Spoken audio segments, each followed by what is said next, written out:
ಶಾಬರಿ ಮಂತ್ರ ಅಂತ ಬರ್ತೈತಿ. ಮತ್ತು ಇದನ್ನು ಬಿಟ್ಟರೆ ವೇದದೊಳಗೆ ಬರೋಂಥ ವೇದೋಕ್ತ ಮಂತ್ರ ಇವು ಬೇರೆ.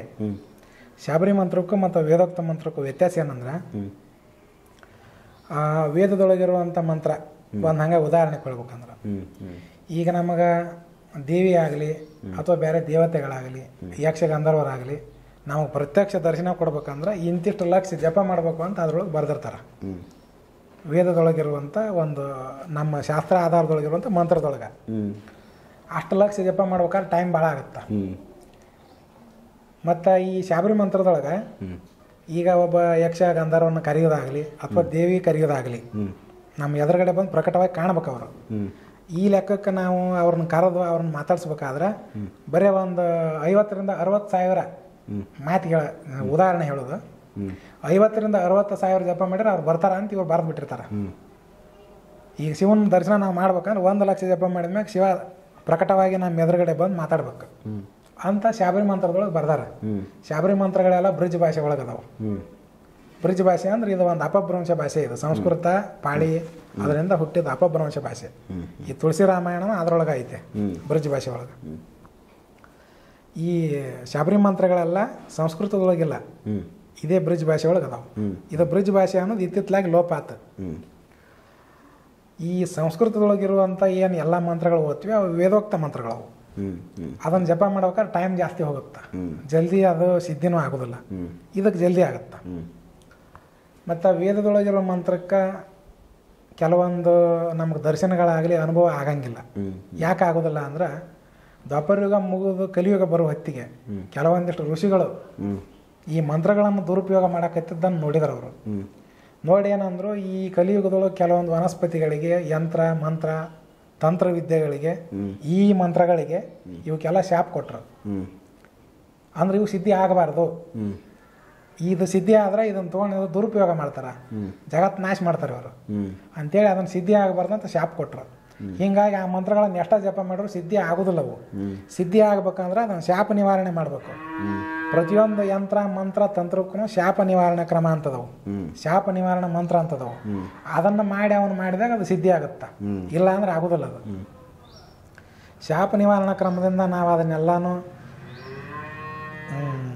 ಸಾಧನೆ ಮಾಡಿದ್ರು ಸಹಿತ ಜಪ ತಪ ಜಾಸ್ತಿ ಮಾಡ್ಬೇಕಾಗತ್ತ. ಹೌದು. ಅದಕ್ಕೆ ಏನು ಮಾಡಿದ್ರು ಅಂದ್ರೆ, ಮತ್ತು ಶಾಪ ನಿವಾರಣಾ ಕ್ರಮಗಳು ಎಲ್ಲರಿಗೂ ತಿಳಿಯೋದು ಇಲ್ಲ. ಅದಕ್ಕೆ ಉತ್ಕಿಲನ ಕ್ರಮ ಅಂತ ಹೇಳ್ತಾರೆ. ಕೀಲನ ಮತ್ತು ಉತ್ಕಿಲನ. ಕೀಲನ ಅಂದ್ರೆ ಕಿಲಿ ಹಾಕೋದು, ಉತ್ಕಿಲನ ಅಂದ್ರೆ ಕಿಲಿ ಹಾಕಿದ್ದನ್ನು ತೆಗೆಯೋದು. ಈಗ ಒಂದು ಮಂತ್ರ ಹೇಳ್ಬೇಕಂದ್ರೆ ರಾಮರಕ್ಷಾ ಸ್ತೋತ್ರ ಅದ್ರೊಳಗೆ ಬರ್ತಾ ಶ್ರೀಮದ್ ಹನುಮಾನ್ ಕೀಲಕಂ ಅಸ್ಯ ಶ್ರೀರಾಮ ರಕ್ಷಾ ಸ್ತೋತ್ರ ಮಂತ್ರಸ್ಯ ಹಿಂಗೊಂದು ಬರ್ತಾವು. ಇಲ್ಲೇ ಅಲ್ಲಿ ಕೀಲಕ ಯಾರ್ದೈತಿ? ಹನುಮಂತಂದೈತಿ. ಅಂದ್ರೆ ಅದ್ರ ಕಿಲಿ ಹನುಮಂತನ ಕೈಯಾಗೈತೆ. ಹನುಮಂತನ ಕೈಯಾಗೈತೆ. ಹನುಮಂತ ಅದನ್ನ ನೀವು ಓಪನ್ ಮಾಡಿದಾಗ ಆ ಮಂತ್ರ ಇವಾಗ ಸಿದ್ಧಿ ಆಗತ್ತ. ಹೆಂಗೆ ಸಿದ್ಧಿ ಆಗತ್ತ? ಅದ ಮುಂದೆ ಮಂತ್ರದೊಳಗೆ ಬರುತ್ತಾ, ಸುಗ್ರೀವ ಅನ್ನುವಂಥ ವ್ಯಕ್ತಿ ನಾನು ಶರೀರದ ಈ ಭಾಗವನ್ನು ರಕ್ಷಣೆ ಮಾಡು. ಮತ್ತೆ ಏನಪ್ಪ ಅಂದ್ರೆ ರಾಮ ಅನ್ನುವಂಥ ವ್ಯಕ್ತಿ ನಾನು ಶರೀರದ ಈ ಭಾಗ ರಕ್ಷಣೆ ಮಾಡು. ಲಕ್ಷ್ಮಣ ಅನ್ನುವಂಥ ವ್ಯಕ್ತಿ ನಾನು ಈ ಶರೀರದ ಈ ಭಾಗ ರಕ್ಷಣೆ ಮಾಡು. ಮತ್ತು ಹಿಂಗೆ ಅದ್ರಾಗ ಹನುಮಂತ ಅನ್ನುವಂಥ ವ್ಯಕ್ತಿ ನಮ್ಮ ಶರೀರದ ಈ ಭಾಗ ರಕ್ಷಣೆ ಮಾಡು. ಪ್ರತಿಯೊಂದನ್ನು ಒಬ್ಬೊಬ್ಬರ ಹೆಸರು ಹೇಳಿ ಒಂದೊಂದು ಭಾಗ ರಕ್ಷಣೆ ಮಾಡು ಅಂತ ಬರ್ದಾರವ್ರು. ಅದನ್ನ ಮಂತ್ರ ಅವನು ಪಠಣ ಅದ್ರಾಗ ಹೇಳಿದ ಲಿಮಿಟ್ ಪ್ರಕಾರ ಅದನ್ನ ಪಠಣ ಮಾಡಿದ ಮ್ಯಾಗ ಅವಾಗ ಆ ಭಾಗ ರಕ್ಷಣೆ ಆಗ್ಬೇಕು. ಹೆಂಗ ಅಂದ್ರೆ ಈಗ ಅಲ್ಲಿ ದೂರ ನಿಂತಾನ, ಇಲ್ಲಿಂದ ಅವಾಗ ಒಂದು ಬಂದೂಕ್ ತೊಗೊಂಡು ಫೈರಿಂಗ್ ಮಾಡಿದ್ರ ಅಂದ್ರೆ ಆ ಭಾಗಕ್ಕೆ ಗುಂಡೇಟು ಬಿದ್ರ ಏನೂ ಆಗಬಾರ್ದು. ಆ ಭಾಗಕ್ಕೆ ಬಾಣ ಪ್ರಯೋಗ ಮಾಡಿದ್ರೆ ಬಾಣ ನಾಟಬಾರ್ದು. ಈಗ ಈ ಮಂತ್ರ ಪಠಣ ಮಾಡ್ಕೊಂಡು ಹೋಗ್ಯಾನ, ಅಲ್ಲಿ ಫೈರಿಂಗ್ ಮಾಡ್ರೆ ಏಟು ಬೀಳ್ತಾವ ಅಂದ್ರೆ ಅದು ಮಂತ್ರ ಕೆಲಸ ಮಾಡಿಲ್ಲ ಅಂತ ಅರ್ಥ. ಇದು ಯಾಕಂದ್ರೆ ಅದಕ್ಕೆ ಕಿಲನ ಇದ್ದದ್ದನ್ನು ಉತ್ಕಿಲನ ಮಾಡಿದಾಗ ಇದು ಹೇಳಿದಂಗೆ ಕೆಲಸ ಆಗತ್ತ. ಯಾವುದು ಅವನ ಶರೀರದ ರಕ್ಷಣೆ ಆಕತ್ತೆ ಆ ಮಂತ್ರದೊಳಗೆ ಹೇಳಿದಂಗೆ. ಮತ್ತು ಅದನ್ನು ಕೀಲನ ಇದ್ದದ್ದನ್ನು ಉತ್ಕಿಲನ ಮಾಡ್ದನ ಇದನ್ನ ಮಂತ್ರ ಪಠಣೆ ಮಾಡಿದ್ರೆ ಅಲ್ಲಿ ಕೆಲಸ ಕೊಡಂಗಿಲ್ಲ ಅದು. ಆದರೆ ಏನಾಕೈತಿ ಅಂದ್ರೆ ಈ ಮಂತ್ರ ಪಠಣೆ ಮಾಡೋದ್ರಿಂದ ಪುಣ್ಯ ಪ್ರಾಪ್ತಿ ಆಗುತ್ತ, ಭಕ್ತಿ ಬರುತ್ತಾ, ಭಕ್ತಿ ಹೆಚ್ಚಾಗತ್ತ, ಭಕ್ತಿ ಕಡೆ ಒಯ್ತೈತೆ. ಆದ್ರೆ ಇದು ಶರೀರದ ರಕ್ಷಣೆ ಆಗಂಗಿಲ್ಲ. ಆದಿತ್ಯ ಹೃದಯ ಅಂತ ಬರುತ್ತೊಂದು. ಆ ಆದಿತ್ಯ ಹೃದಯ ಪಠಣ ಮಾಡಿದ್ರೆ ಅದಕ್ಕೆ ಅಗಸ್ತ್ಯ ಋಷಿಗಳು ಕೀಲನ ಬೇರೆ ಬೇರೆ ಬರ್ತಾವ. ಅಲ್ಲಿ ಅಗಸ್ತ್ಯ ಋಷಿಗಳು ಉಪದೇಶ ಮಾಡ್ಯಾರ. ಆ ಆದಿತ್ಯ ಹೃದಯ ಪಠಣ ಅವ್ರು ಮಾಡಿದ್ರೆ ಅವನ ಶರೀರದ ಯಾವುದೇ ಭಾಗಕ್ಕೂ ಪ್ರಹಾರ ಮಾಡಿದ್ರ, ಏಟು ಕೊಟ್ರ ಏಟ ತಾಗಬಾರ್ದು. ಅವನ ಮೇಲೆ ಏನಪ್ಪ ಅಂದ್ರೆ ದೊಡ್ಡದೊಂದು ಬಾಂಬ್ ಹಾಕಿದ್ರು ಏನೂ ಆಗಬಾರ್ದು. Full safe. ಹಾಂ, ಹಿಂಗಂತ ಆದಿತ್ಯ ಹೃದಯದ ಮಹಿಮೆ ಹೇಳ್ತೈತೆ. ಮತ್ತು ಇಲ್ಲಿ ಆ ಮಹಿಮೆ ಕಾಣೋಲ್ದಲ್ಲ.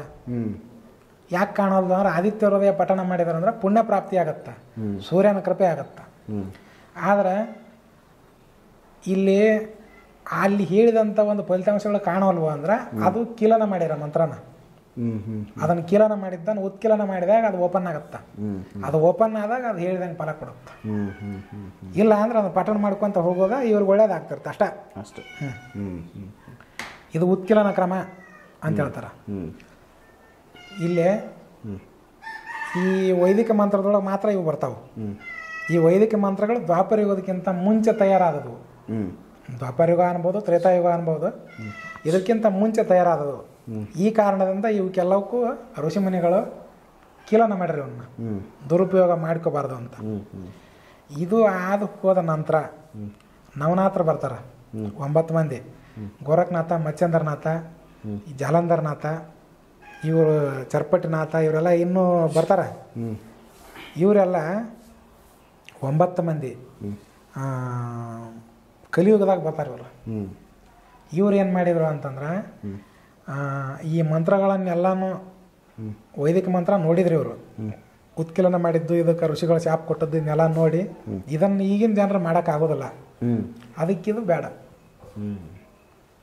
ಇವು ಸೈಡ್ಗೆ ಇರಲಿ ಒಂದು ಕಡೆ ಮಾಡಲ್ರಕ್ಕ ಅಂಥೇಳಿ ನವನಾಥರು 9 ಮಂದಿ ಅವರು ಎಷ್ಟು ಲಕ್ಷಗಟ್ಟಲೆ ಕೋಟಿಗಟ್ಟಲೆ ಮಂತ್ರ ಬರೆದ್ರು ತಮ್ಮ ಸ್ವಂತ ಬುದ್ಧಿ ಬಲದಿಂದ. ಬರೆದು ಏನು ಮಾಡಿದರು, ದೇವಿನ ಕರೆದ್ರು. ದೇವಿನ ಕರೆದು ಏನಂದ್ರು,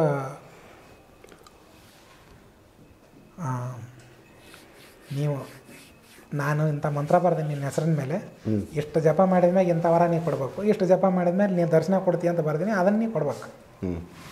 ದೇವಿ ಆಗೋದಿಲ್ಲ ಅಂದ್ಲು. ಅದೆಲ್ಲ ಆಗೋದಿಲ್ಲ, ಎಂದಲ್ಲಿ ವೈದಿಕ ಮಂತ್ರದ ಅದನ್ನು ಮಾಡಿರ ಬರೋದು ನಂದು, ಎಷ್ಟೋ ಅದು ಅವನ ಪುಣ್ಯ ಇದ್ರೆ ಬರ್ತೀನಿ. ನೀನು ಬರದಂಥ ಮಂತ್ರಕ್ಕೆ ವರ ಕೊಟ್ಟು ಆಮ್ಯಾಗ ನೀನು ಹೇಳಿದಂಥ ಮಂತ್ರ ಯಾವ ಹೇಳಿದ್ರೆ ನಾನು ಬಂದು ಭೇಟಿ ಆಗೋದು, ಇದೆಲ್ಲ ಆಗೋದು ಮಾತನ್ಲಿಕ್ಕೆ. ಏನು ಹೇಳಿದಂಗೆ ವರ ಕೊಡ್ತೀಯೋ ಇಲ್ಲ ಅಂತ ಕೇಳಿದ್ರು ಅವರು. ಕೊಡೋದಿಲ್ಲ ಅಂದ್ಬಿಟ್ಲೆ ಮತ್ತೆ ಹಂಗಾರೆ ನಾನು ಕೂಡ ಯುದ್ಧ ಮಾಡಂದ್ರೆ ಇಬ್ಬರಿಗೆ ಯುದ್ಧ ಚಲವಾತು, ಮಂತ್ರಾಸ್ತ್ರಗಳ ಯುದ್ಧ. ಆ ಕಡೆಯಿಂದ ಆಕಿ ಮಂತ್ರಾಸ್ತ್ರಗಳನ್ನು ಪ್ರಯೋಗ ಮಾಡ್ತಾಳೆ, ಇಲ್ಲಿಂದ ಇವರು ಬಿಡ್ತಿದ್ರು. ಹಿಂಗೆ ಯುದ್ಧ ನಡೆದಾಗ ದೊಡ್ಡ ದೊಡ್ಡ ಅಸ್ತ್ರಗಳವು, ಬ್ರಹ್ಮಾಸ್ತ್ರ, ಪಾಶುಪತಾಸ್ತ್ರ, ವೈಷ್ಣವಾಸ್ತ್ರ, ಇಂಥ ಅಸ್ತ್ರಗಳನ್ನ ಇವರು ಕಲ್ತಿದ್ರು. ಆಕೆ ಹತ್ರ ಇದ್ದಾವು, ಆಕೆಯನ್ನು ಕಲಿಯೋದು ಬೇಕಾಗಿಲ್ಲ. ಹಿಂಗೆ ಯುದ್ಧ ನಡೆದಾಗ ಯುದ್ಧದಾಗ ಯಾರೂ ಸೋಲಿಲ್ಲ, ಯಾರೂ ಗೆಲ್ಲಿಲ್ಲ. ಒಂದು ವಾತಾಕರ್ಷಣ ಅಸ್ತ್ರ ಪ್ರಯೋಗ ಅಂತ ಐತೆ, ಅದು ನಾಥ ಸಂಪ್ರದಾಯದವ್ರು ಬಿಟ್ಟು ಬೇರೆ ಯಾವ ಯೋಗಿಗೂ ಗೊತ್ತಿಲ್ಲ, ಬೇರೆ ಯಾರಿಗೂ ಗೊತ್ತಿಲ್ಲ. ಕಾಟ ಕಡೆದಾಗ ಅಸ್ತ್ರ ಪ್ರಯೋಗ ಮಾಡಿದಾಗ ದೇವಿ ಮ್ಯಾಗ ಆಕಾಶದಾಗ ನಿಂತಾಗ ನೆಲಕ್ಕೆ ಬಿದ್ದು ಕತ್ತರಿಸ್ಕೊಂಡ. ನೆಲಕ್ಕೆ ಬಿದ್ದು ಬರ್ಬರ್ತಾ ಶರೀರದೊಳಗಿರುವಂಥ ವಾತಗತಿ ಕಟ್ ಹಾಕೊಂತ ಬರಕತ್ತ. ಇನ್ನೂ ಸ್ವಲ್ಪ ಹೊತ್ತಿದ್ರೆ ನೀವು ಪ್ರಾಣ ತಗೊಂತಾನ, ಇನ್ನು ಮಂತಿ ಆಗತ್ತಂತ ಗೊತ್ತಾತ. ಆತ ನನಗೆ ಜೀವದಾನ ಮಾಡಿ ಬದುಕಸ, ನಿನಗೆ ನಾನೇನು ಮಾಡ್ತೀನಿ, ನೀ ಹೇಳ್ದಂಗೆ ಕೇಳ್ತೀನಿ ಅಂದ್ಲು. ಅಂದಿನ ಹಂಗಾರೆ ನೀ ಹೇಳ್ದಂಗೆ ಕೇಳ್ತೀನಿ ನಾನು ಸರಿ ಮಾಡ್ತೀನಿ ಅಂತೇಳಿ ನಾನು ವಾತಾಕರ್ಷಣ ಪ್ರಯೋಗ ಮಾಡಿದ್ದಾನು ವಾಪಸ್ ತೊಗೊಂಡಾಗ ದೇವಿ ಮಾತು ಎದ್ದು ನಿಂತ್ಲು. ಇದು ಎಲ್ಲಿ ಆದಿಶಕ್ತಿಯನ್ನು ಕಟ್ಟಿ ಕೆಡಿಬಿಟ್ಟನ ಮತ್ಸ್ಯೇಂದ್ರನಾಥ, ಗೋರಖನಾಥ, ಇವರೆಲ್ಲ ದೊಡ್ಡ ದೊಡ್ಡ ಸಿದ್ಧರು ಇವರು. ಆಮೇಲೆ ದೇವಿ ನೀ ಹೇಳಿದಂಗೆ ನಾನು ವರ ಕೊಡ್ತೀನಿ ಅಂದಾಗ ಇಷ್ಟು ಮಂತ್ರ ಜಪ ಮಾಡಿದ ಮೇಲೆ ನೀನು ಇಂಥ ವರ ಕೊಡ್ಬೇಕು, ಇಷ್ಟು ಮಂತ್ರ ಜಪ ಮಾಡಿದ್ಮೇಲೆ ನೀ ದರ್ಶನ ಕೊಡುವಂತ ಬರ್ದೀನಿ, ನೀನು ದರ್ಶನ ಕೊಡ್ಬೇಕು, ವರ ಕೊಟ್ಲ. ಹಿಂಗೆ ಬೇರೆ ದೇವತೆಗಳು ಅದಾರಲ್ಲ, ಇಂದ್ರ, ಚಂದ್ರ, ಈ ಎಲ್ಲ ದೇವತೆಗಳಿಗೂ ಪ್ರತ್ಯೇಕವಾಗಿ ಬೇರೆ ಮಂತ್ರ ಬರೆದಿದ್ದ. ಅವ್ರಿಗೂ ಇದನ್ನು ಹೇಳಿದ, ಅಲ್ಲಿ ಸ್ವರ್ಗಲೋಕಕ್ಕೆ ಹೋಗ್ಯ. ಅವ್ರಂದ್ರು ನಿನ್ನೆ ಮೊನ್ನೆ ನೀ ಬರೆದ ಮಂತ್ರಕ್ಕೆ ನಾವು ವರ ಕೊಡ್ಬೇಕಂತ ಕೊಡೋದಿಲ್ಲ ಅಂದ್ರೆ ಅವರು. ಮತ್ತು ನಿಮ್ಗೆ ಇಷ್ಟರಿಗೆ ಶಿಕ್ಷೆ ಕೊಡ್ತೇನೆ ನಾನು, ನಾ ಹೇಳ್ದಂಗೆ ಕೇಳ್ರಿ ಅಂದ. ಅವರು ಕೊಡೋದಿಲ್ಲ ಅಂದರು. ಇಷ್ಟರನ್ನ ಏನಪ್ಪ ಅಂದ್ರೆ ಇಲ್ಲಿ ತಂದು ಭೂಮಿಗೆ ತೊಗೊಂಡ್ಬಂದು ತೇಲ್ತಾಳಗ ಮಾಡಿ ನಿಂದಿರ್ಸಿದ ಅವ್ರನ್ನ. ಅಂತರ್ಲೆ ತೇಲಿತಾಳಗ ಮಾಡಿ ಅಂತರ್ಲೆ ಇಳೆ ಬಿಟ್ಟುಬಿಟ್ಟ. ಎಲ್ಲ ದೇವತೆಗಳು ಅಂತರ್ಲೆ ತೇಲಿತಾಳಗ ಮಾಡಿ ಇಳೆ ಬಿದ್ದಾರ. ಮುಂದೆ ತಾನು ಶಿಷ್ಯ ಇದ್ದ, ಇವರು ಜಾಲಂಧರನಾಥ್ನು ಇನ್ನೊಬ್ರು ಯಾರೋ ಬರ್ತಾರ ಅವರು. ಅವ್ರ ಕಡೆಯಿಂದ ಏನು ಮಾಡಿದ, ಇವ್ರು ಏನು ಇಳೆ ಬಿದ್ದಾರಲ್ಲ ಇವ್ರು ಬಟ್ಟೆ ಬಿಚ್ಕೋ, ಮೈಮ್ಯಾಗ ಒಂದು ಬಿಡಬೇಡ. ಅವರೆಲ್ಲ ಬಟ್ಟೆ ಬಿಚ್ಕೊಳಕತ್ತೀರಿ, ಏನು ಮರ್ಯಾದೆ ಆಡಿತು. ಇಲ್ಲಪ್ಪ ನೀ ಹೇಳ್ದಂಗೆ ನಾವು ಕೇಳ್ತೀವಿ, ನಮ್ಮ ಬಟ್ಟೆ ನಮಗೆ ಕೊಡ ಅಂದ್ರು. ಬಟ್ಟೆ ನಮಗೆ ಕೊಡ ಅಂತ ಬಟ್ಟೆ ಕೊಡ್ತೀವಿ, ನಾನು ಹೇಳಿದ ಮಂತ್ರಕ್ಕೆ ನೀವು ವರ ಕೊಡ್ಬೇಕು. ಹ್ಞೂ ಅಂದರು. ಹೊಳ್ಳಿ ಅವ್ರು ಬಟ್ಟೆ ಕೊಟ್ಟು ಅವ್ರು ನಾಟಕ ನಿಂದಿರ್ಸಿದ. ಅವಾಗ ಹಿಂದಗಡೆ ಅವ್ರು ಯಾವ ಮಂತ್ರ ಬರೆದ್ರೆ ಆ ಮಂತ್ರಕ್ಕೆ ವರ ಕೊಟ್ಟರು. ಏನೇನು ವರ ಕೊಟ್ಟರು ಅಂದ್ರೆ, ನೀವು ಯಾವ ಒಂದು ಇಚ್ಛೆ ಇಟ್ಕೊಂಡು ಈ ಮಂತ್ರ ಜಪ ಮಾಡ್ತೀರಿ ಆ ಇಚ್ಛೆ ಪರಿಪೂರ್ಣ ಆಗಲಿ. ಯಾವ ಒಂದು ಮಂತ್ರ ಜಪ ನಾವು ಮಾಡಿದ ಮ್ಯಾಗ ಅವ್ರು ಪ್ರತ್ಯಕ್ಷಕಾರ ಅಂತಿರ್ತಾರೆ, ಆ ಮಂತ್ರಕ್ಕೆ ಏನಪ್ಪ ಅಂದ್ರೆ ಅವ್ರು ಪ್ರಕಟವಾಗಿ ಬರಲಿ. ಹಿಂಗಿದ್ವು ಮಂತ್ರ. ಅದಕ್ಕೆ ಶಾಬರಿ ಮಂತ್ರ ಅಂತ ಹೇಳ್ತಾರೆ. ಶಾಬರಿ ಮಂತ್ರ ಅಂತಂದ್ರೆ, ಈ ಶಾಬರಿ ಮಂತ್ರಕ್ಕೆ ಮೂಲ ಅತಿಥಿಯವರು ಶಿವ. ಈ ಶಾಬರಿ ಮಂತ್ರ ಯಾವಾಗ ಹುಟ್ಟಿತು ಅಂದ್ರೆ, ಅರ್ಜುನ ಮತ್ತೊಳ್ಳಿ ಶಿವ ಇಬ್ಬರು ಏನಪ್ಪ ಅಂದ್ರೆ, ಅರ್ಜುನ ತಪಸ್ಸಿಗೆ ಕುಂತಿರ್ತಾನೆ ಹಿಮಾಲಯದಾಗ. ತಪಸ್ಸಿಗೆ ಕುಂತ ಟೈಮ್ನಾಗ ಅರ್ಜುನನ ಪರೀಕ್ಷೆ ಮಾಡಾಕ ಶಿವ ಶಬರನ ವೇಷ ಹಾಕ್ಕೊಂಡು ಪಾರ್ವತಿ ಕರ್ಕೊಂಡು ಬಂದಿರ್ತಾನೆ. ಶಬರ ಅಂದ್ರೆ ಬ್ಯಾಡ್ರು, ಬೇಟೆಗಾರರು ಇರ್ತಾರಲ್ಲ ಕಾಡಲ್ಲಿ, ಹಾಂ, ಅವ್ರಿಗೆ ಶಬರ ಅಂತಾರೆ. ಶಬರ ವೇಷ ಹಾಕ್ಕೊಂಡು ಅಲ್ಲಿಗೆ ಬಂದಿರ್ತಾನೆ. ಇಬ್ಬರಿಗೆ ಯುದ್ಧ ನಡೀತೈತಿ. ಆ ಟೈಮ್ನಾಗ ಒಂದು ವಿದ್ಯೆ ಹುಟ್ಟುತ್ತ. ಆ ಯುದ್ಧ ಮುಗಿದ ಮ್ಯಾಗ ಅದ ವಿದ್ಯೆನ ಶಾಬರಿ ವಿದ್ಯೆ. ಹಾಂ, ಮುಂದೆ ಆ ಶಾಬರಿ ವಿದ್ಯೆ ದತ್ತಾತ್ರೇಯರಿಗೆ ಬಂದು, ದತ್ತಾತ್ರೇಯರಿಂದ ಇವರು ನವನಾಥರಿಗೆ ಬಂತು. ಈಗ ರಾಮಾಯಣದಲ್ಲಿ ಶಬರಿಯೇ ಬರ್ತಾಳಲ್ಲ ಸರ್, ಅದಕ್ಕೆ ಇದಕ್ಕೆ ಏನಾದರೂ ನಂಟಿದೆಯಾ? ಅದಕ್ಕೂ ಇದಕ್ಕೂ ಏನೋ ನಂಟಿಲ್ರಿ. ಆ ಶಬರಿ ಬೇರೆ, ಆ ಶಬರಿನ ಬೇರೆ, ಅದು ಇದು ಬೇರೆ. ಅದು ಆ ಶಬರಿ ಏನು ಅಂತಂದ್ರೆ, ಇಲ್ಲೇ ನಮ್ಮ ರಾಮದವ್ರ ಕಡೆ ಶಬರಿ ಕೊಳ ಅಂತ ಬರುತ್ತೆ. Okay okay. ಇವ್ರು ಏನು ಮೂಲ ಗುರುಗಳು ಅದಾರಲ್ಲ ಶಿವಾನಂದ್ರ, ಅದೇ ಶಬರಿ ಕೊಳದಾಗ ತಪಸ್ ಮಾಡ್ಯಾರ ಅವರು. ಅಲ್ಲೇ ಅವ್ರಿಗೆ ದೇವಿ ದರ್ಶನ ಆಗಿದ್ದು. ಸರಿ, ಪ್ರತ್ಯಕ್ಷ ಆಗಿದ್ದು. ಇನ್ನು ಅದೇ ಶಬರಿ ಕೊಳದೊಳಗೆ ರಾಮ ಲಕ್ಷ್ಮಣರಿಗೆ ಶಬರಿ ಭೇಟಿಯಾಗಿ ಬಾರಿ ಹಣ್ಣು ಕೊಟ್ಟದ್ದು. ಅದಕ್ಕೆ ಶಬರಿ ಕೊಳ ಅಂತ ಹೇಳ್ತಾರೆ. ಇನ್ನು ಕೆಲವರು ಶಬರಿ ಅಲ್ಲಿದ್ಲು, ಇಲ್ಲಿದ್ಲು, ಇನ್ನೆಲ್ಲೆಲ್ಲೋ ಇದ್ಲು ಅಂತ ಹೇಳ್ತಾರೆ. ಕೆಲವು ಮಂದಿ ಹಂಪಿ ಒಳಗಿದ್ಲು ಅಂತ ಹೇಳ್ತಾರೆ. ಅವೆಲ್ಲ ಸುಳ್ಳು. ಶಬರಿ ಇದ್ದದ್ದು ಇಲ್ಲೇ ರಾಮದುರ್ಗ ತಾಲೂಕು ಶಬರಿ ಕೊಳ ಅಂತ ಬರುತ್ತೆ, ಅಲ್ಲೇ ಇದ್ದದ್ದು. ಮತ್ತು ಹಂಪಿಗೆ ಹೆಂಗೆ ಲಿಂಕು ಅಂದ್ರೆ, ಹಂಪಿ ಒಳಗೆ ಈ ಶಬರಿ ಇದ್ಲಲ್ಲ, ಶಬರಿ ಗುರುಗಳು ಮತಂಗ ಮಹಾಮುನಿಗಳಂತಿದ್ರು. ಇವತ್ತಿಗೂ ಅಲ್ಲಿ ಮತಂಗ ಆಶ್ರಮ ಅಂತ ಒಂದು ಐತಿ, ತುಂಗಭದ್ರಾ ನದಿ ಈಚೆ ಕಡೆ ದಂಡಿಗೆ. ಮತಂಗ ಮಹಾಮುನಿಗಳು ಬದುಕಿದ್ದದು. ಆ ಮತಂಗ ಆಶ್ರಮದಾಗ ಅವ್ರು ಇದ್ದದ್ದು. ಅವರು ಈ ಶಬರಿ ಗುರುಗಳು. ಶಬರಿ ಇಲ್ಲಿ ಅವ್ರಿಗೆ ಭೇಟಿಯಾಗಿ ಅವ್ರಿಗೆಲ್ಲ ದಾರಿ ಹೇಳಿದ ಮ್ಯಾಗ ಅವ್ರು ಅಲ್ಲಿಗೆ ಹೋದ್ರು. ಮತಂಗ ಆಶ್ರಮದ ಹತ್ರ ಹೋದಾಗ ಅಲ್ಲಿ ಸುಗ್ರೀವ ಹನುಮಂತ ಅವ್ರು ಭೇಟಿಯಾಗಿ ಅಲ್ಲಿಂದ ಕಪಿಸೈನ್ಯ ತೊಗೊಂಡು ಆ ಕಡೆ ಹೋದ್ರು. ಇನ್ನು ರಾಮಾಯಣಕ್ಕೆ ಸಂಬಂಧಪಟ್ಟಂಥ ಒಂದಿಷ್ಟು ವಿಚಾರ ನಾನು ಇನ್ನೊಂದು ವಿಡಿಯೋದಾಗ ಹೇಳ್ತೇನೆ. ಅವ ನೆನಪು ಆಗ್ಬೇಕಲ್ಲ ನನಗೆ ಹೇಳ್ಬೇಕಂದ್ರೆ. ಖಂಡಿತ. ಈಗ ಏನೋ ಹೇಳಕತ್ತಿದ್ದು ನಾನು, ಶಾಬರಿ ವಿದ್ಯೆ. ಇದು ಶಾಬರಿ ವಿದ್ಯೆ ಅನ್ನುವಂಥದ್ದು ನಂತರ ಚಾಲ್ತಿ ಒಳಗೆ ಬಂತು. ಈ ವಿದ್ಯೆ ಕ್ರಮೇಣ ಅರವಸ್ಥಾನಕ್ಕೆ ಹೋತು. ಅರವಸ್ಥಾನ. ಇದು ಹೆಂಗೆ ಹೋತಂದ್ರೆ, ಈ 9 ಮಂದಿ ಏನಿದ್ರಲ್ಲ ನವನಾಥರು, ಇವರು ಒಂದು ಭಂಡಾರ ಇಟ್ಟಿದ್ರು. ಭಂಡಾರ ಅಂತ ಈಗ ನಾವು ಊಟ ಮಾಡ್ತೀವಲ್ಲ ಸಾಲ ಹಾಕಿ ಕುಂದರ್ಸಿ, ಹಿಂಗೆ ಎಷ್ಟೋ ಜನ ಲಕ್ಷಗಟ್ಟಲೆ ಅವ್ರ ಶಿಷ್ಯರಿರ್ಬೋದು, ಭಕ್ತರು ಇರ್ಬೋದು, ಎಲ್ಲ ಸೇರಿ ಏಕ ಲೈನಾಗಿ ಕುಂತಿದ್ರು ಊಟಕ್ಕೆ. ಕುಂತಾಗ ಗೋರಖನಾಥ ಏನು ಹೇಳಿದ, ನೋಡು ನಾನು ನಿಮಗೆಲ್ಲ ಇಚ್ಛಾ ಭೋಜನ ಕೊಡ್ತೀನಿ, ಇಚ್ಛಾ ಭೋಜನ ಕೊಡ್ತೀನಿ. ನಿಮ್ಗೇನು ಇಚ್ಛೆ ಆಗತ್ತ ಅದನ್ನು ನೀವು ಬೇಡ್ಕೋರಿ. ಮುಂದೆ ನಿಮ್ಮ ಎಲೆ ಒಳಗೆ ಏನು ಚಪಾತಿ ಹಾಕಿಟ್ಟಾರ, ಆ ಚಪಾತಿ ಒಳಗೆ ಅದು ಬರುತ್ತಾ ಅಂತ ಹೇಳಿದ. ಆಗಲ್ಲ ಅಂತಂದ್ರೆ ಅನ್ನಿಂದ ಎಲ್ಲರೂ ತಮ್ಮದು ವಸ್ತ್ರ ಟವಲ್ ಅಲ್ಲಿಟ್ರು, ಎಲೆ ಮೇಲೆ ಇಟ್ಟರು. ಇಟ್ಟಾಗ ಎಲ್ಲರೂ ತಮ್ಮ ಇಚ್ಛೆ ಏನೇನು ಬೇಕು ಆ ಭೋಜನ ಬೇಕು ಅಂತ ಸಂಕಲ್ಪ ಮಾಡಿದ ತಕ್ಷಣ ಗೋರಖನಾಥನ ಯೋಗ ಸಿದ್ಧಿಯಿಂದ ಅವ್ರು ಏನೇನು ಬೇಡ್ಕೊಂಡಿದ್ರು ಎಲ್ಲ ಬಂದ್ವು ಅಲ್ಲಿ. ಅದ್ರಾಗ ಜಲಂಧರನಾಥ ಅಂತೇಳಿ ನಾಥ ಸಂಪ್ರದಾಯಕ್ಕೆ ಸಂಬಂಧಪಟ್ಟವನ. ಜಲಂಧರನಾಥ ಇವರು ಕಾನಿಪನಾಥ ಗುರು ಶಿಷ್ಯರು. ಅದ್ರಾಗ ಕಾನಿಪನಾಥ ಏನು ಮಾಡಿದ, ಜಲಂಧರನಾಥನ ಕುಂತಿದ್ದ. ಕಾನಿಪನಾಥ ಏನೈತಿ, ಜಲಂಧರನಾಥ ಕಾನಿಪನಾಥಗ ಒಂದು ಯಾವುದೋ ಒಂದು ಪ್ರಸಂಗದಾಗ ಸ್ವಲ್ಪ ಮಾತಿನಾಗ ಸ್ವಲ್ಪ ವೈಮನಸ್ಸು ಬಂದಿರುತ್ತೆ. ಗೋರಖನಾಥನ ಮರ್ಯಾದೆ ನಾ ಕಳಿಬೇಕಂತೇಳಿ ಶಿಷ್ಯ ವಿಚಾರ ಮಾಡಿದ. ಜಲಂಧರನಾಥನ ಶಿಷ್ಯ ಕಾನಿಪನಾಥ ಏನಂದ, ನಾನು ಇದ್ರೊಳಗೆ ಊಟ ಕೇಳೋದು ಬೇಡ, ಇದ್ರೊಳಗೆ ಒಂದು ಹಾವು ನಾಗರಾವು, ಇದ್ರೊಳಗೆ ಸಂಕಲ್ಪ ಮಾಡೋಣ ಬರಲಿ. ಅದು ಇದ್ರಾಗ ಸಂಕಲ್ಪ ಮಾಡಿದೆ, ಎಲ್ಲ ಮುಗಿತು. ಏನು ನೀವು ಸಂಕಲ್ಪ ಮುಗಿತಲ್ಲ ಅಂತ ಗೋರಖನಾಥ ಹೇಳಿದ್ರು. ಮಾಡಿ ಅಲ್ಲ ಅಂದ್ರೆ ನಿಮ್ದು ಏನು ಹಾಕಿರಲ್ಲ ಟವಲ್ ತಕ್ಕೊರಿ. ತಗೊಂಡಾಗ ಎಲ್ಲರೂ ಅವ್ರ ಊಟದ್ದು ಏನೇನು ಇಚ್ಛೆ ಇತ್ತು ಎಲ್ಲ ಬಂದಿದ್ವು. ಇವನು ಟವಲ್ ತೊಗೊಂಡಾಗ ಅದ್ರಾಗಿಂದ ಒಂದು ಹಾವು ಹಿಂಗೆ ಹೆಡಿ ಎತ್ಕೊಂಡು ಬಂತು. ಗೋರಖನಾಥ್ ಕೇಳಿದ, ಇದೇನು ಅಂದ. ಇಲ್ಲ, ನಾನು ಇದನ್ನ ಸಂಕಲ್ಪ ಮಾಡಿದ್ದೆ. ಇದನ್ನ ಸಂಕಲ್ಪ ಯಾಕೆ ಮಾಡಿ ಹ್ಞೂ ಅನ್ನೋದು ಅವಾಗ ಗೊತ್ತಾತ. ಹ್ಞೂ ಅವನು ಎಲ್ಲ ಯೋಗ ಬಲ ಇತ್ತಲ್ಲ, ಹೌದು, ಜ್ಞಾನದ ಬಲ ಇತ್ತು, ಗುರ್ತಾತ. ನನ್ನ ಒಂದು ಕಿಮ್ಮತ್ತು ಕಡಿಮೆ ಮಾಡೋಕೆ ನೀ ಇದನ್ನು ಮಾಡಿ, ಹ್ಞೂ ಹ್ಞೂ ನಮ್ಮ ನಡುವೆ ಎದ್ದುಕೊಂಡು ನೀನು ಈ ಟೈಪ್ ವೈಮನಸ್ ಮಾಡಕತ್ತಿ ಅಂದ್ರೆ ನೀನು ಇವತ್ತಿನಿಂದ ನಮ್ಮ ಸಂಪ್ರದಾಯದಿಂದ ಹೊರಗೆ, ಹ್ಞೂ ಅಂದ್ರೆ ಇನ್ನು ನಮ್ಮಲ್ಲಿ ನೀ ಬರುವಂಗಿಲ್ಲ, ಹ್ಞೂ ಹೊರಗೆ ಹಾಕಿಬಿಟ್ರು ಅವರು. ಹ್ಞೂ ಅಂದ್ರೆ ನಾಥ ಸಂಪ್ರದಾಯ ಇತ್ತಲ್ಲ, ಅದ್ರಾಗಿಂದ ಅವ್ರನ್ನ ಹೊರಗೆ ಹಾಕಿದ್ರು. ಓಕೆ. ಹೊರಗೆ ಹಾಕಿದ ಮೇಲೆ ಅವ್ರು ಏನು ಮಾಡಿದರು, ಈ ಒಂದು ಗ್ರೂಪ್ನಾಗಿಂದ ಸಪ್ರೇಟಾಗಿ ಹೊರಗೆ ಒಬ್ಬರ ತಿರ್ಗಾಡಕತ್ತಿದ್ರು. ಹ್ಞೂ ಹ್ಞೂ ಅದು ತಿರ್ಗಾಡಕತ್ತಿದ್ದ ಆಮೇಲೆ ಹೇಳ್ತೀನಿ. ಹ್ಞೂ ಇಲ್ಲೇ ಇವ್ರನ್ನ ಹೊರಗೆ ಹಾಕಿದ ಮೇಲೆ ಗೋರಖನಾಥ್ ಒಂದು ಶಾಪ್ ಕೊಟ್ಟ, ಹ್ಞೂ ಇನ್ನು ಮುಂದೆ ನಿನ್ನ ಶಿಷ್ಯರು ಹ್ಞೂ ಹಾವಾಡಿಸ್ಕೊಂತ ತಿರುಗ್ತಾರೆ, ಹ್ಞೂ ನನ್ನ ಶಿಷ್ಯರ ಮಾತ್ರ ಮಠಾಧಿಪತಿಗಳಾಕ್ಕಾರ, ಹ್ಞೂ ಉಳಿದವ್ರು ಎಲ್ಲರೂ ಮಠಾಧಿಪತಿಗಳಾಕ್ಕಾರ.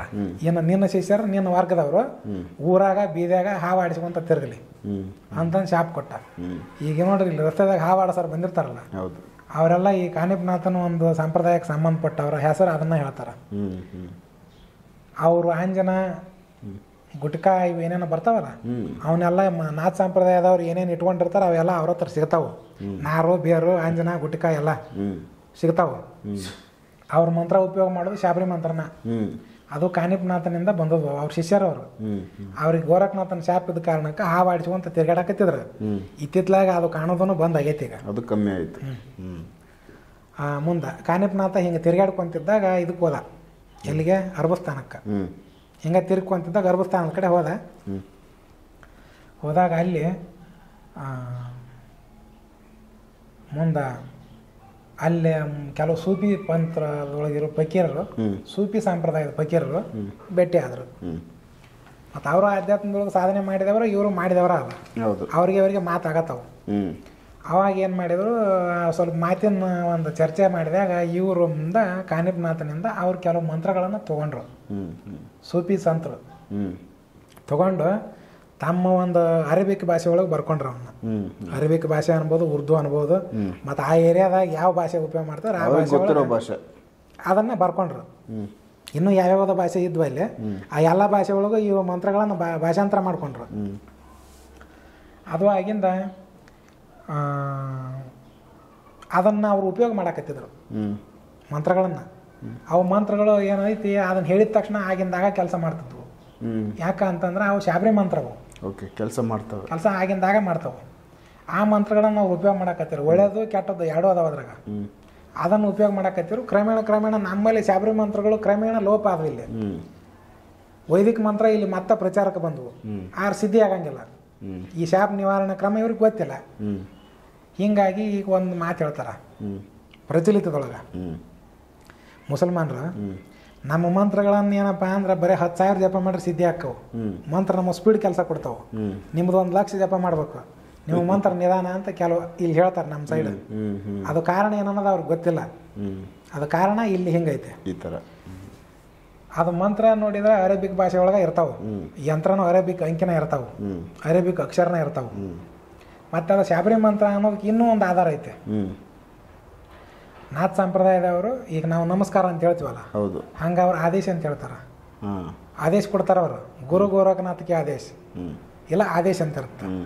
ಆ ಮಂತ್ರದ ಫಸ್ಟ್ನೇ ಒಂದು ಲೈನ್ನೊಳಗೆ ಫಸ್ಟ್ನೇ ಅಕ್ಷರ ಆದೇಶ ಅಂತ ಇರುತ್ತೆ, ಅಥವಾ ಲಾಸ್ಟ್ಗೆ ಮಂತ್ರ ಮುಕ್ತಾಯ ಆಗೋ ಮುಂದೆ ಆದೇಶ ಇರುತ್ತೆ.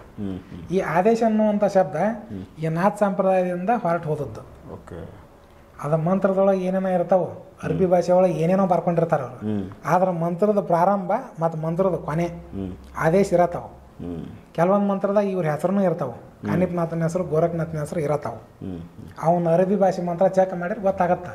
ನಾವೆಲ್ಲ ಮಾಡಿ ನೋಡೀವಿ. ಇವು ನಮ್ಮಿಂದಾನೆ ಆ ಕಡೆ ಹೋದದ್ದು. ಮತ್ತು ಸೂಫಿ ಫಕೀರರ ಕೈಯಾಗ ನಮ್ಮ ನಾಥ ಸಂಪ್ರದಾಯದವ್ರ ಕೈಯಾಗಿರುವಂಥ ಚಿಮಟ ಒಂದಿಷ್ಟು ಉದ್ದ ಇರ್ತತೆ, ಒಂದು ಕಪ್ಪರ್ ಕರಿಯೋದು. ಅಫ್ಘಾನಿಸ್ತಾನದ ಕಡೆ ಒಂದು ತೆಂಗಿನಕಾಯಿ ಸಿಗುತ್ತೆ ದೊಡ್ಡದು, ಈ ತೆಂಗಿನಕಾಯಿಕ್ಕಿಂತ ದೊಡ್ಡದು. ಅದನ್ನು ಹಿಂಗೆ ಉದ್ದ ಕಸಿಡಿ ಕಪ್ಪರ್ ಅಂತ ಮಾಡ್ತಾರೆ. ಅದು ನಾಥ ಸಂಪ್ರದಾಯದವರು ತಮ್ಮ ಒಂದು ಇದಕ್ಕೆ ಏನು ಭಿಕ್ಷಾವೃತ್ತಿಗೆ ಅದನ್ನ ಇಟ್ಕೊಂಡಿರ್ತಾರೆ. ಇವರು ಚಿಮಟ ಆಗಲಿ ಅದನ್ನಾಗಲಿ ಮಾಡಿದ್ದು. ಮತ್ತು ಇವ್ರ ಕೈಯಾಗಿರುವಂಥ ವಸ್ತುಗಳು ಆ ಸೂಫಿ ಫಕೀರರ ಕೈಯಾಗ ಕಾಣ್ತಾವೆ. ಅಂದ್ರೆ ಈಗೂ ಸಹಿತ ಕೆಲವು ದರ್ಗಾದೊಳಗೆ ಅದಾವು. ಅವು ಯಾಕೆ ಅವ್ರ ಕೈಯಾಗ ಹೋದ್ವು ಅಂದ್ರೆ ಈ ಶಾಬರಿ ಮಂತ್ರನ ಕೆಲವೊಂದು ಸಾಧನೆಗಳಿಗೆ ಇದರ ಅವಶ್ಯಕತೆ ಐತೆ. ಇವು ಎರಡು ಸಾಮಾನ್ಯಂದು ಇದು ಇಲ್ದಾವ ಆಗೋದಿಲ್ಲ. ಆ ಕಾರಣಕ್ಕೆ ಅವನ ಉಪಯೋಗ ಅವ್ರು ಮಾಡಬೇಕು. ಹೀಗಾಗಿ ಇವರಲ್ಲಿರುವಂಥ ವಸ್ತುಗಳು ಆ ಕಡೆ ಹೋದವು. ಮತ್ತು ನಾಥ್ ಸಂಪ್ರದಾಯದವ್ರು ನವಿಲ್ಗರಿ ಉಪಯೋಗ ಮಾಡ್ತಾರೆ. ನವಿಲ್ಗರಿ ನಾಥ್ ಸಂಪ್ರದಾಯದವ್ರು ಉಪಯೋಗ ಮಾಡ್ತಿದ್ರು ಅದನ್ನು. ಅದೇ ನವಿಲ್ಗರಿ ಮುಸಲ್ಮಾನರ ಕಡೆ ಹೋಗ್ತದೆ. ಈಗ ಅದ ನವಿಲ್ಗರಿ ಅವ್ರ ದರ್ಗಾದೊಳಗೆಲ್ಲ ಕಾಣ್ತಾವೆ. ಅಂದ್ರೆ ನಮ್ಮವರಿಂದನೇ ಆ ಕಡೆ ಹೋದದ್ದು. ಮತ್ತು ಇಲ್ಲಿ ನಾಥ್ ಸಂಪ್ರದಾಯದವರು ಇವರು ಮಠಾಧಿಪತಿಗಳಿಗೆ ಪೀರ್ ಅಂತ ಹೇಳ್ತಾರೆ. ಪೀರ್ ಅಂದ್ರೆ ಮಠಾಧಿಪತಿ ಸ್ಥಾನಕ್ಕಿಂತ ದೊಡ್ಡ ಸ್ಥಾನ ಅದು. ಅದೇ ಶಬ್ದನ ಅವರು ಉಪಯೋಗ ಮಾಡ್ತಾರೆ, ಪೀರ್ ಅಂತೇಳಿ. ಕೇಳಿರ್ಬೇಕು ನೀವೆಲ್ಲ, ಕೇಳಿದೀವಿ. ಇದೆ ಪೀರ್ ಅನ್ನೋ ಪದ, ಮುಸಲ್ಮಾನರು ಸಹಿತ ಪೀರ್ ಅನ್ನೋ ಪದ ಉಪಯೋಗ ಮಾಡ್ತಾರೆ. ಆದ್ರೆ ಅದು ಮೂಲತಃ ಈ ನಾಥ್ ಸಂಪ್ರದಾಯದ ಮಠಾಧಿಪತಿಗಳು ಇರ್ತಾರಲ್ಲ, ಇವರಿಂದ ಆ ಕಡೆ ಹೋದದ್ದು. ಅತಿ ಎತ್ತರ ಸ್ಥಾನದ ವ್ಯಕ್ತಿಗಳಿಗೆ ಪೀರ್ ಅಂತಾರೆ. ಈ ಪೀರ್ ಅನ್ನುವಂಥ ಶಬ್ದ ಇನ್ಯಾವುದ ಭಾಷೆಯಿಂದ ಬಂದದ್ದಲ್ಲ. ನಮ್ಮಲ್ಲೇ ಬ್ರಿಜ್ ಭಾಷೆನೋ ಅಥವಾ ಪಾಳಿ ಭಾಷೆನೋ ಆ ಭಾಷೆಯಿಂದ ಹುಟ್ಟಿದಂಥ ಶಬ್ದ ಅದು. ಕೆಲವು ಕಡೆ ಮಹಾಂತ ಅಂತ ಹೇಳ್ತಾರೆ. ಮಹಾಂತ ಅಂದ್ರೆ ದೊಡ್ಡ ಸ್ಥಾನದಾಗಿದ್ದವರು. ಹಂಗೆ ಪೀರ್ ಅನ್ನುವಂಥದ್ದು ಅಂಥದ್ದೇ ಶಬ್ದ. ಮತ್ತು ಈ ಶಾಬ್ರಿ ವಿದ್ಯೆ ಅನ್ನುವಂಥದ್ದು ಏನೈತೆ, ನಾಥ್ ಸಂಪ್ರದಾಯದಿಂದ ಮುಂದುವರೆದು ಬಂದದ್ದು. ಹೀಗಾಗಿ ಈ ವಿದ್ಯೆಗಳನ್ನು ನಾವು ಜಾಸ್ತಿ ಉಪಯೋಗ ಮಾಡಿದ್ರೆ ಜಲ್ದಿ ಸಿದ್ಧಿ ಆಕತ್ತೆ. ಯಾರಾದರೂ ಸಾಧಕರು ಅಥವಾ ಸಾಧನ ಮಾಡುವಂಥವ್ರು ಇವನ್ನ ಉಪಯೋಗ ಮಾಡಿದ್ರೆ ಜಲ್ದಿ ಸಿದ್ಧಿ ಆಕ್ಕವು. ಮತ್ತು ಇದನ್ನು ಬಿಟ್ರೆ ಈ 9 ಮಂದಿ ನಾಥ್ ಸಂಪ್ರದಾಯದವ್ರು ಹೋದ ನಂತರ ಇವ್ರನ್ನೂ ಬಿಟ್ರೆ ಶಂಕರಾಚಾರ್ಯರು ಹಿಂದಗಡೆ ಬಂದರು. ಶಂಕರಾಚಾರ್ಯರು ಬಂದ್ರಲ್ಲ, ಇವರು ಕೆಲವೊಂದಿಷ್ಟು ಯಂತ್ರಗಳನ್ನು ಮಂತ್ರಗಳನ್ನು ಬರೆದಿಟ್ಟಾರ. ಅವ್ರು ಹೇಳಿದಂಥ ಯಂತ್ರ ಮಂತ್ರಗಳನ್ನು ನಾವು ಉಪಯೋಗ ಮಾಡಿದ್ವಿ ಅಂದ್ರೆ ಅವು ಸಿದ್ಧಿ ಆಕ್ಕವು. ಅದ್ಯಾಕೆ ಸಿದ್ಧಿ ಆಕ್ಕವು ಅಂದ್ರೆ ಶಂಕರಾಚಾರ್ಯರು ಬರೆದ ಯಂತ್ರ ಮಂತ್ರಗಳಿಗೆ ಹಿಂದೆ ಇರುವಂಥ ಋಷಿಮುನಿಗಳ ಶಾಪಿಲ್ಲ. ಋಷಿಮುನಿಗಳ ಶಾಪಿಲ್ಲ. ಇವನ್ನೇನಾಯ್ತಲ್ಲ, ಇವ್ರು ಈ ಕಲಿಯುಗದಾಗ ಬರ್ದಾರ. ಹಿಂಗಾಗಿ ಇವನು ಸಹಿತ ಸಾಧನೆ ಮಾಡಿಕೊಂಡ್ರೆ ಇವು ಸಿದ್ಧಿ ಆಕ್ಕವು. ಇನ್ನು ಶಾಬರಿ ಮಂತ್ರಕ್ಕೆ ನನಗೆ ಮಾಹಿತಿ ಇದ್ದಷ್ಟು ನಾ ಈಗ ಹೇಳೀನಿ. ಸೂಪರ್. ನೆಕ್ಸ್ಟ್ ಬೇರೆ ವಿಚಾರ ಮಾತಾಡೋಣ.